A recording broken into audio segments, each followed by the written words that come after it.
Welcome to Tamil cars. நம்ம Eco Sports வந்து அருமையான சீட் கவர் ஒன்று போட்டிருக்கோம். ஆக்சுவலா அந்த சீட் கவர்ல பியூட்டி என்னன்னு பாத்தீங்க அப்படின்னா, கஸ்டமர் வந்து அவரோட தேவைகள் என்னவா இருந்தது அப்படின்னா, ஃபர்ஸ்ட் வந்து கஸ்டமர் வந்து ஏஜ் வந்து பாத்தீங்கன்னா 60+. செகண்ட் திங் அவர் என்ன, நான் அதிகமா வந்து லாங் டிரைவ் பண்ணுவேன், பட் எனக்கு ஹீட் அதிகமா இருக்கு, ஹீட் அதிகமா ஆகக்கூடாது அப்படின்னு கேட்டிருந்தாரு. நிறைய இன்ஜுரியில வந்து ஆபரேஷன் அதுவும் பண்ணிருக்கனால ரொம்ப அழுத்தமா இருக்கும், எனக்கு நல்லா ஸ்மூத்தா வேணும் அப்படின்ட்டு அந்த டாஸ்க் நமக்கு கொடுத்துருந்தாரு. ஸோ இது மூணையும் நம்ம வந்து டிபெண்ட் பண்ணி கஸ்டமருக்கு வந்து ஒரு சொல்யூஷன் கொடுத்துருந்தோம். மைக்ரோ ஃபைபர் கிளாத்ல வந்து ஓயில் வரும் இல்லையா, அது காட்டன்ல வந்திருக்கும். நம்ம மைக்ரோ ஃபைபர் கிளாத்ல வந்து நம்ம சீட் கவர் வந்து கஸ்டமர் கொடுத்துருந்தோம். ஒரு அவுட்புட் வந்து நல்லா வந்திருந்தது. கஸ்டமர் வந்து டிரைவ் பண்ணிட்டு ஒரு 1 வீக் யூஸ் பண்ணிட்டு நமக்கு நல்ல ஃபீட்பேக் கொடுத்துருந்தாங்க. அவங்க கேட்ட அந்த 3 ரெக்யர்மெண்ட்டுமே ஃபில்ஃபில் ஆயிடுச்சு. எனக்கு இதுக்கு முன்னாடி விட கம்ஃபர்ட்டா இருக்கு அப்படின்னு ஃபீட்பேக் கொடுத்துருந்தாங்க.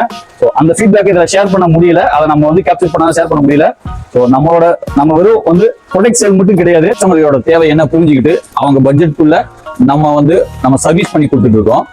ஸோ நீங்க சீட் கவர் மட்டும் இல்ல, ஆடியோ சிஸ்டமா இருக்கட்டும், இல்ல அக்சசரிஸா இருக்கட்டும், எனிஒன் நம்மளோட தேவைக்காக நம்ம அதை மட்டும் தான் நம்ம வந்து சர்வீஸ் பண்ணிட்டு இருக்கோம்.